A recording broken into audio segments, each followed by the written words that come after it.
Você conhece o nosso trabalho, não conhece? Você que me assiste todos os dias sabe como eu sou, não sabe? Sabe, né? Gente, nós temos ética e responsabilidade sempre com você, telespectador que está do outro lado. Por isso, nós temos que ouvir todos os lados dessa história. Chamar a coletiva, chamar a imprensa, fomos lá, claro que nós vamos ouvir, falar o que eles têm para falar, falaram que demitiram essa médica porque ela atendeu o paciente no chão, que não havia necessidade. Falou, foi claro, não foi? E o outro lado dessa história é o que nós vamos ouvir agora, ouviu? Atenção, Berlândia! Nós estamos recebendo ao vivo aqui no nosso Balanço Geral o advogado da médica Rosilaine, o Dr. Nelson José dos Santos, para saber o que aconteceu naquele dia. Dr. Nelson, chega aqui, por favor, ao vivo aqui no Balanço. Obrigado pela presença ao vivo. Nós que agradecemos. Muito obrigado. E para esclarecer, principalmente o pessoal de casa, e ouvir todos os lados dessa história. O que aconteceu naquele dia com a sua cliente? Bom, ela chegou para dar início aos seus trabalhos por volta das 19 horas. Já encontrou esse paciente devidamente classificado em estado de urgência. Ele estava, inclusive, vomitando no corredor da unidade, no lixo, vomitando sangue. O consultório dela imediatamente foi aberto, ela chamou o paciente para o atendimento. No consultório dela, lá não havia maca. E vale lembrar que a obrigação é do patrão em manter a estrutura mínima para que o trabalhador exerça a sua atividade. Todo consultório médico que se preze tem que conter uma mesa de atendimento e uma maca para determinados exames. Detectando que não havia maca, chamou-se um arqueiro. A maca? Não, traga-me então um colchonete para que eu tenha que atender. Tenho que fazer o atendimento. A filha concordou, o próprio paciente concordou com o atendimento naquela forma. Não havia outra forma de se prestar. Esse tipo de informação prestada por agente público, alegando de que havia inúmeras macas, que ela não podia atender, ela ia deixá-lo morrer aos seus pés porque não havia uma maca? É público e notório que o Sistema Único de Saúde e o Sistema Municipal de Saúde está com inúmeras dificuldades, não só de maca, mas também de medicamento, de insumo, de mão de obra, de salário, N problemas. Então, não se pode atribuir à médica que prestou o devido socorro ao fato da calamidade pública que se encontra a saúde em Uberlândia. Agora, em relação a esse argumento da administração municipal, da Fundasus, de que existiam macas lá no local, o que a sua cliente tem a dizer? É muito simples. A Fundasus não é a gestora da mão de obra da médica em questão. Ela é empregada desde 2007 da Fundação Maçônica Manuel dos Santos. Agora estão se arvorando na figura da Fundasus para tentar justificar uma situação injustificável. Eles que estão dando essas entrevistas e dizendo essas barbaridades com relação à situação, jamais foram chefes imediatos dela, jamais estiveram na unidade para ouvi-la e muito menos ouvir os pacientes e muito menos para ouvir as filhas do paciente falecido. E o mais interessante ainda é que, se havia maca, por que é que o paciente, mesmo após ser atendido pela médica, ficou 24 horas sentado numa cadeira, aguardando a ser encaminhado para um exame que também não ocorreu porque não havia estrutura para fazê-lo, uma simples endoscopia? Onde estavam então as macas? Vamos perguntar para os bombeiros? Será que os bombeiros hoje têm condição de chegar numa unidade e ter a certeza que a sua maca será devolvida imediatamente? Agora, o diretor clínico, ele foi avisado da falta de maca pela profissional? O diretor clínico foi avisado. E como não havia outra forma de atendimento, teve que ser feito o atendimento daquela forma. Vale lembrar, inclusive, que toda unidade de saúde há o comitê de ética. Por que o comitê de ética não foi acionado? Estranheza também nos causa, porque os parentes da vítima não acionaram o comitê, muito pelo contrário. Eles alegaram que a médica fez tudo o que podia para prestar o devido atendimento. Vamos fazer o seguinte, Nelson. Pessoal que acompanha nosso balanço, como eu disse, nós temos que ouvir todos os lados dessa história. E eu vou ao vivo conversar com a nossa repórter Ellen Vilela, que está com a família desse senhor que foi atendido na UAI. Ellen, boa tarde para você. Nós queremos saber, estamos curiosos para saber o que a família tem a dizer. Rafael, boa tarde para você, boa tarde a todos. Eu estou com a Lohane e com a Roberta, as duas filhas do seu Luiz, que estiveram com ele no dia do atendimento. A Lohane ficou uma parte com ele. Lohane, o seu pai chegou com um problema interno, ele estava com hemorragia. Como é que foi o primeiro atendimento a ele? Boa tarde. Sim, meu pai passou pela triagem, ficou um tempo no corredor vomitando muito sangue. Aí, assim, eu cheguei até a médica que estava conversando com os outros médicos e meu pai não tinha condições mais de esperar para ela atendesse ele o mais rápido, né? Aí foi aquele atendimento de primeira. Ela me chamou, traz seu pai, entrou na sala, já não tinha maca, tinha aquele colchão. Aí foi um momento que eu e minha irmã trocou. A minha irmã falou assim, deixa, como meu pai mora comigo, vamos trocar aqui, eu vou passar a situação do meu pai para a médica. Aí foi quando a minha irmã entrou, a gente trocou e foi da onde que ela tirou as fotos. A Roberta, Rafael, está aqui do meu lado esquerdo. Roberta, depois que você entrou, o seu pai estava onde? Como foi o atendimento? O que você viu? Boa tarde. Boa tarde. Então, aí eu entrei, aí a médica, meu pai estava sentado e falou assim, filha, pega o balde para mim que eu estou vomitando muito. Aí eu peguei o balde, aí a médica foi, atendeu ele, falou assim, olha, a nossa estrutura não tem maca. Você importa de pôr seu pai deitado ali? Aí eu perguntei, pai, o senhor importa de deitar ali naquele colchãozinho? Aí ela ainda falou pra mim, eu rasguei um avental porque nem lençol tem pra pôr ali. Ele falou, não importa, eu quero só ser atendido. Aí nós pusemos ele no chão, aí ela atendeu ele, depois levantou. Até então, quero deixar bem claro para todos que eu estava lá para ser consultada. Eu também deitei naquele colchão, só que não tinha ninguém para tirar foto de mim.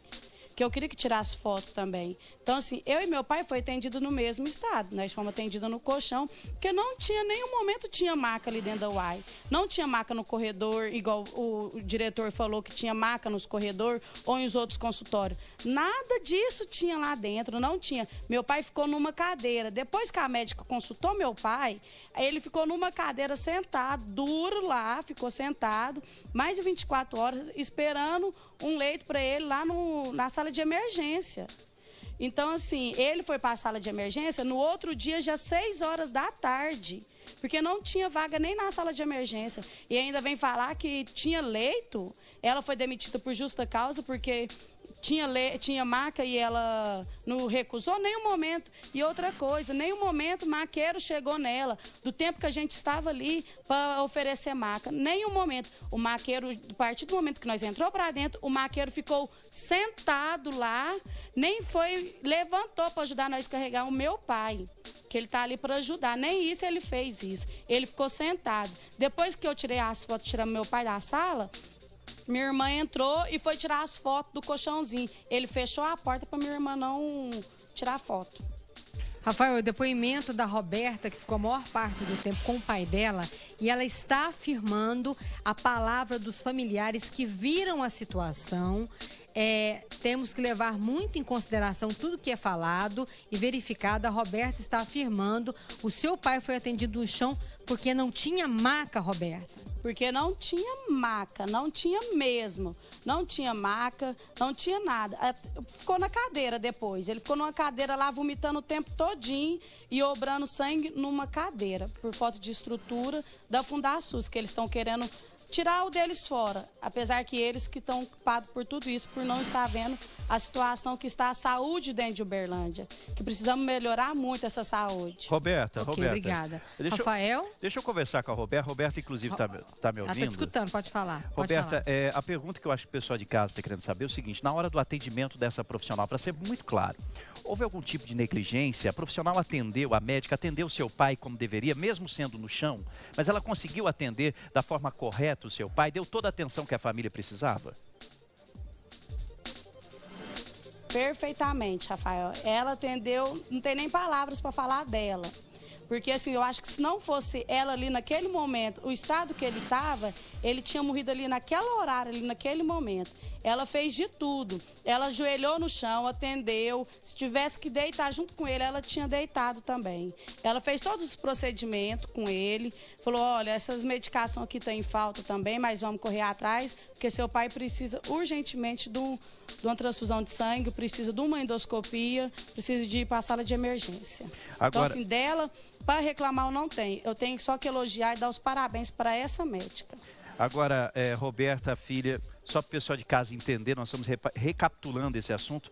Depois disso tudo, o que aconteceu com seu pai? Veio a óbito. Ele veio a óbito no dia 19, às 6h55 da manhã, infelizmente, por falta de estrutura todinha. Você acha que essa demora, no foi... atendimento que prejudicou tudo isso, Roberta? Sim, sim, demais da conta. Se meu pai tivesse conseguido a endoscopia, eu tenho certeza que meu pai hoje estava aqui comigo, sabe?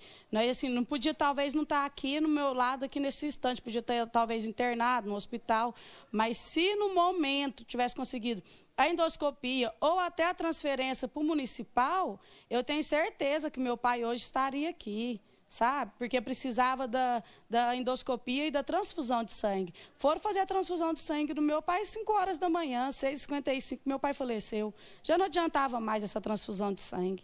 E a endoscopia, com as máquinas estragadas, vai ficar até quando? Vai ser quantos Luiz vão ter que morrer dentro de Uberlândia para melhoria? Até quando vai ser isso? Disse tudo a filha Ellen Vilela. Me deixou até sem palavras, viu, Ellen?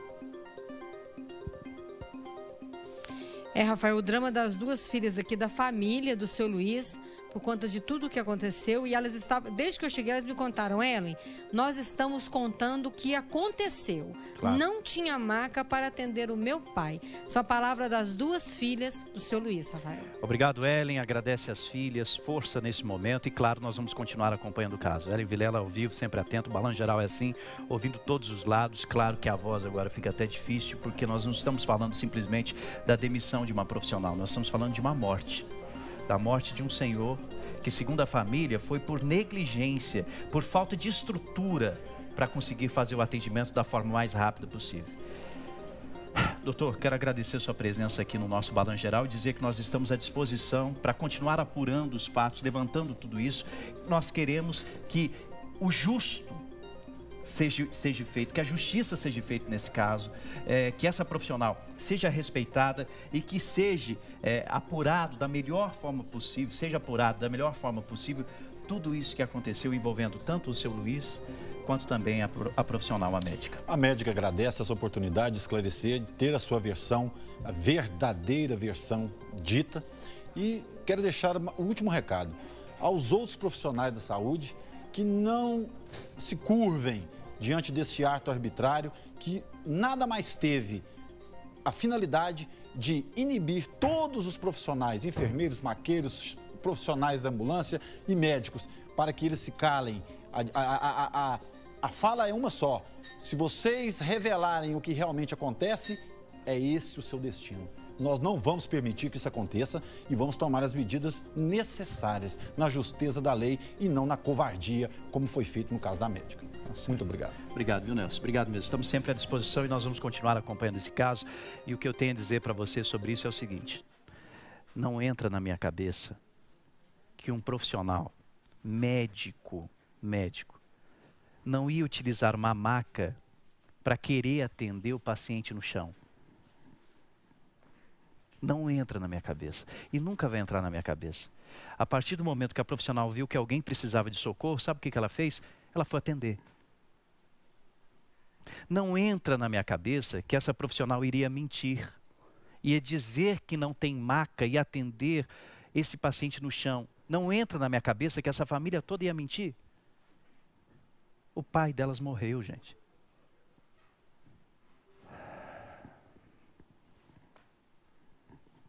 Justiça seja feita. Por favor, né?